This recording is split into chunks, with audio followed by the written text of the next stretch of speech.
পুরুষের জীবনে এমন একটা সময় আসে যখন আর তার শরীরে শক্তি থাকে না, পকেটের জোর থাকে না। এতদিন সে যাদের কথায় নেচেছিল তারা কেউ তার পাশে থাকে না। শেষ বয়সে পাশে থাকে একমাত্র যাকে সে অবহেলা করেছিল, যাকে সে শারীরিকভাবে মানসিকভাবে নির্যাতন করেছিল। অন্যদের কথায় সেই অবহেলিত সেই নারী, তার স্ত্রী কিন্তু তার পাশে থাকে। এমনকি আমি অনেক পরিবারে দেখেছি যে সন্তানদের সাথে ভালো ব্যবহার করে, কিন্তু সেই সন্তানের মা, তার স্ত্রী তার সাথে খারাপ ব্যবহার করে। আর বাবার সাথে তাল মিলিয়ে অনেক সন্তানদেরও দেখেছি আমি ওই মায়ের সাথে খারাপ ব্যবহার করতে। সন্তানদের জন্য সংসার করে জীবনটা কাটিয়ে দেওয়ার পরে একসময় সেই সন্তানরাও কিন্তু তার থেকে পর হয়ে যায়। আর শেষ বয়সে পাশে থাকে তার ওই স্ত্রী। তখন তো সে তার ভুলটা বুঝতে পারে, কিন্তু ততদিনে অনেক দেরি হয়ে গেছে। ওই নারীটা অভ্যস্ত হয়ে গেছে এই জীবনেই। এখন তাকে ভালোবাসলো কিংবা কে ঘৃণা করলো, অবহেলা করলো, কি আগলে রাখলো, এতে তার আর কিচ্ছু আসে যায় না। সে তার মতো তার নিজের জীবনটাকে বেছে নিয়েছে। সে অভ্যস্ত হয়ে গেছে তার ওই জীবনটাতে। পুরুষকে জন্ম দেয় একজন নারী, আবার তার মৃত্যুর সময় তার পাশে থেকে সুন্দর একটি সময় উপহার দেয়ও একজন নারী।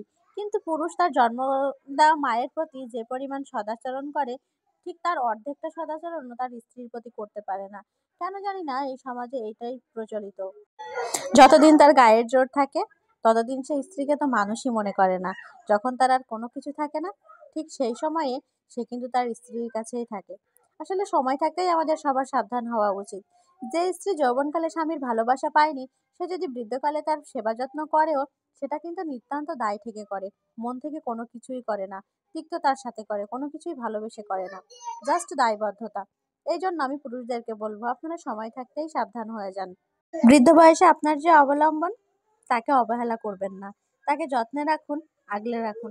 আপনি তো কত কিছু তৈরি করছেন, কত সম্পদের পাহাড় তৈরি করছেন, এত সম্পত্তি করছেন বৃদ্ধ বয়সের জন্য। তো এটাও তো আপনার একটা সম্পত্তির মধ্যেই পড়ে যে আপনার বৃদ্ধ বয়সে যে আপনার সেবা করবে, যে আপনার পাশে থাকবে, তার প্রতিও আপনি একটু সদয় হন। বর্তমানে তাকে একটু বেশি ভালোবাসুন, তাকে একটু বেশিই যত্ন করুন। সবার উপরে তাকে রাখুন না, সব সম্পর্কের উপরে তাকে প্রায়োরিটি দিন। তাহলে দেখবেন এটাও আপনার বৃদ্ধ বয়সের জন্য একটা অ্যাসেট হয়েই থাকবে। সে আপনাকে আগলে রাখবে, যত্নে রাখবে, ভালোবেসে রাখবে। অনেক পুরুষ মানুষ আছে যারা তার নিজের মাকে অনেক বেশি সম্মান করে, আর মাকে সম্মান করতে গিয়ে সে স্ত্রীকে অসম্মান করে ফেলে। এটা কিন্তু একটা চরম ভুল কাজ হয়ে থাকে। কারণ আপনার মা আর আপনার স্ত্রী দুইজনেই কিন্তু আপনার জীবনে অপরিহার্য। কেউ কারো জায়গা পূরণ করতে পারবে না, কেউ কারো পরিপূরক নয়। তাহলে আপনি একজনকে সম্মান দেখাতে গিয়ে কেন আপনি আরেকজনকে অপমান করবেন? আপনি দুইজনকেই ভালোবাসবেন, দুইজনকেই সম্মান করবেন। তাদের জায়গাটা আলাদা, আপনার জীবনে তাদের প্রয়োজনীয়তাটা আলাদা।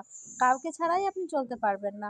হয়তো আপনার এই স্ত্রীকে ভালো লাগছে না, আপনাকে কিন্তু আরেকজন স্ত্রীকে আনতেই হবে। তাহলে এর সাথেই কেন আপনি ভালো ব্যবহার করে মানিয়ে গুছিয়ে জীবনটা পার করার চিন্তা ভাবনা করছেন না?